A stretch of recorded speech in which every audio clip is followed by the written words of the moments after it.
Punjab assembly के speaker और deputy speaker का चुनाव कल होगा। नून लीग ने स्पीकरशिप के लिए मलिक अहमद और डिप्टी स्पीकर के लिए जहीर इकबाल चुनड़ को नामजद कर दिया। सुन्नी इत्तेहाद की जानिब से स्पीकर के लिए मलिक अहमद बुछड़ और डिप्टी स्पीकर के लिए मोइन कुरैशी उम्मीदवार होंगे।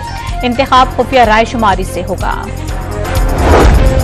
सिंध में मुसलसल तीसरी बार मुराद अली शाह वजीर आला होंगे। बिलावल भुट्टो ने नामजद कर दिया। अवैस शाह स्पीकर और नवेद अंथोनी डिप्टी स्पीकर के लिए उम्मीदवार। अपोजिशन अरकान का कल हलफ न उठाने और असेंबली के बाहर एहतजाज का ऐलान।